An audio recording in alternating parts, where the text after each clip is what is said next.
ಮೊದಲನೇದಾಗಿ ನಾನು ಸರ್ಕಾರಕ್ಕೆ ಮತ್ತು ಮಾನ್ಯ ಮುಖ್ಯಮಂತ್ರಿಗಳಿಗೆ ಅಭಿನಂದನೆಯನ್ನು ಸಲ್ಲಿಸಲಿಕ್ಕೆ ಬಯಸ್ತೇನೆ.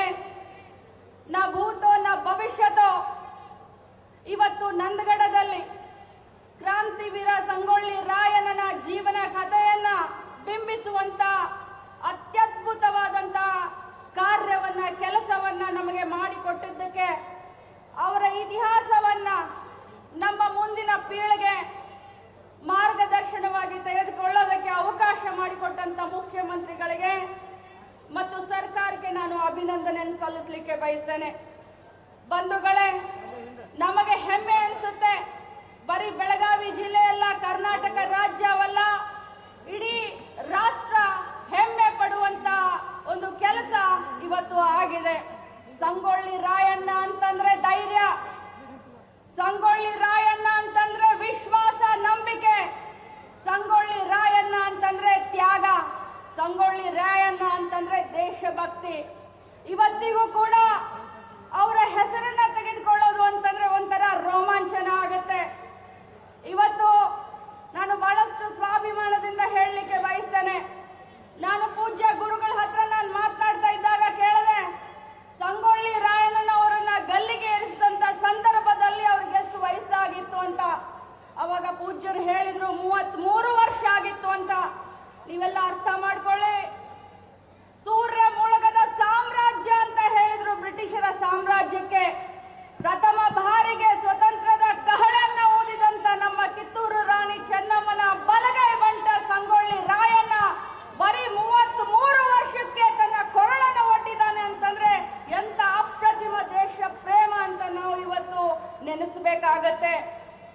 ನೋಡಿ, 33 ವರ್ಷಕ್ಕೆ ಆ ಸೂರ್ಯ ಚಂದ್ರರು ಇರುವವರೆಗೆ ಅವರ ಹೆಸರನ್ನ ಕ್ರಾಂತಿವೀರ ಸಂಗೊಳ್ಳಿ ರಾಯಣ್ಣ ಅಂತ ಅವರ ಹೆಸರು ಈ ಒಂದು ಇತಿಹಾಸದ ಪುಟಗಳಲ್ಲಿ ಅಜರಾಮರವಾಗಿ ಉಳಿಯುತ್ತೆ. ಬಂಧುಗಳೇ, ಇವತ್ತಿನ ಆಧುನಿಕ ಕಾಲದಲ್ಲಿ ಸ್ವತಂತ್ರವನ್ನ ತಂದುಕೊಟ್ಟಂತವರನ್ನ ನಾವೆಲ್ಲರೂ ಮರಿತಾ ಇದ್ದೇವೆ. ಆದ್ರೆ ಇಂಥ ಕೆಲಸಗಳನ್ನ ನಮ್ಮ ಸರ್ಕಾರ ಮಾಡೋದ್ರಿಂದ ನಮ್ಮ ಸರ್ಕಾರ ಆಗ್ಲಿ, ನಮ್ಮ ಮುಖ್ಯಮಂತ್ರಿಗಳಾಗ್ಲಿ ಇತಿಹಾಸವನ್ನ ನಾವು ಮರೆತಿಲ್ಲ ಅಂತ ಹೇಳಲಿಕ್ಕೆ ನಾನು ಬಯಸ್ತೇನೆ.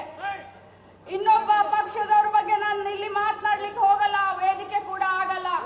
ಆದ್ರೆ ಬರೀ ಇಲೆಕ್ಷನ್ ಬಂದಂತ ಸಂದರ್ಭದಲ್ಲಿ ಜಾತಿ ಮಧ್ಯದಲ್ಲಿ ತಂದಿಟ್ಟು, ಧರ್ಮದ ಮಧ್ಯದಲ್ಲಿ ತಂದಿಟ್ಟು ಜನರ ಭಾವನೆಗಳನ್ನ ಕೆರಳಿಸಿ ದಿಕ್ಕನ್ನ ಬದಲಿಸ್ತಾ ಇದ್ದಾರೆ. ಆದ್ರೆ ಕಾಂಗ್ರೆಸ್ ಪಕ್ಷ ಆಗ್ಲಿ, ನಮ್ಮ ಸರ್ಕಾರ ಆಗ್ಲಿ ಹಾಗೆ ಹೇಳೋದಿಲ್ಲ, ಹಾಗೆ ಮಾಡೋದಿಲ್ಲ. ಇಲೆಕ್ಷನ್ ಪೂರ್ವದಲ್ಲಿ ನಾವು ಜನರೊಟ್ಟಿಗೆ ಏನು ಭರವಸೆಯನ್ನ ಕೊಟ್ಟಿದ್ದೇವೋ, ಇಲೆಕ್ಷನ್ ಆದ ಮೇಲೂ ಕೂಡ ನಾವು ಜನರೊಟ್ಟಿಗೆ ನಾವು ನಿಂತಿದ್ದೇವೆ. ಇಲ್ಲಿ ಇವತ್ತು ಇಷ್ಟೊಂದು ಸಂಖ್ಯೆಯಲ್ಲಿ ನಾನು ಮಹಿಳೆಯರನ್ನ ನೋಡ್ಲಿಕ್ಕೆ ಸಾಧ್ಯವಾಗ್ತಾ ಇದೆ. ಇಲ್ಲಿ ಬಹಳಷ್ಟು ಜನ ಇವತ್ತು ಮಹಿಳೆಯರನ್ನ ನಾವು ನೋಡ್ತಾ ಇದ್ದೀವಿ.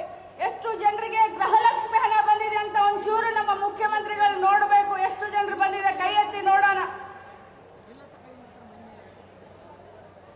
ಇವತ್ತು ಬರಬೇಕಾದ್ರೆ ಮುಖ್ಯಮಂತ್ರಿಗಳು ಹೇಳಿದ್ರು ನನಗೆ, ಅಮ್ಮ 2 ತಿಂಗಳದ ಹಣವನ್ನ ನಾನು ಬಿಡುಗಡೆ ಮಾಡಿದ್ದೀನಿ, ಬೇಗ ಮತ್ತೆ ಹಾಕಿಬಿಡು ಅಂತ ಹೇಳಿದ್ರು ನನಗೆ. 2 ತಿಂಗಳದ ಹಣವನ್ನ ಬಿಡುಗಡೆ ಮಾಡಿದ್ದೀನಿ, ಮತ್ತೆ ಹಾಕಿಬಿಡು ಅಂತ ಹೇಳಿದ್ರು.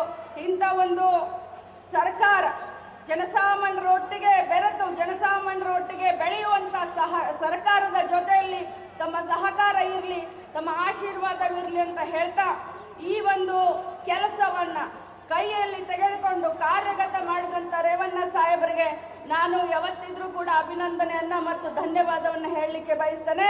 ಯಾಕಂದ್ರೆ ಹಿಡಿದ ಕೆಲಸವನ್ನ ಅವ್ರು ಬಿಡ್ಲಿಲ್ಲ. 2013ರಿಂದ 2025ವರೆಗೂ ಕೂಡ ಅವರು ಬಹಳಷ್ಟು ಕನಸನ್ನ ಕಂಡಿದ್ರು. ನಂದಗಡದಲ್ಲಿ ರಾಯಣ್ಣನ ಈ ಒಂದು ಸಮಾಧಿಯನ್ನ ಬೆಳೆಸಬೇಕು ಅಂತ ಒಂದು ಸಂಘಟನೆ ಇತ್ತು. ಆ ಸಂಘಟನೆಯವರ ಜೊತೆಯಲ್ಲಿ ಅವ್ರಿಗೂ ಕೂಡ ಅಭಿನಂದನೆಯನ್ನು ಸಲ್ಲಿಸ್ತೀನಿ. ಇವತ್ತು ರೇವಣ್ಣ ಸಾಹೇಬ್ರಾಗಿರ್ಬೋದು, ತಂಗಡಿಗೆಯವರಾಗಿರ್ಬೋದು, ನಮ್ಮ ಸರ್ಕಾರ ಆಗಿರ್ಬೋದು ಬಹಳಷ್ಟು ಒಳ್ಳೆಯ ಒಂದು ಕೆಲಸವನ್ನ ಮಾಡಿದೆ. ಅವರೆಲ್ಲರಿಗೂ ಅಭಿನಂದನೆಯನ್ನು ಸಲ್ಲಿಸಿ ತಮ್ಮೆಲ್ಲರಿಗೂ ಕೂಡ ಧನ್ಯವಾದವನ್ನ ತಿಳಿಸಿ ನನ್ನ ಮಾತನ್ನು ಮುಗಿಸ್ತೀನಿ. ಜೈ ಹಿಂದ್, ಜೈ ಕ್ರಾಂತಿವೀರ ಸಂಗೊಳ್ಳಿ ರಾಯಣ್ಣ.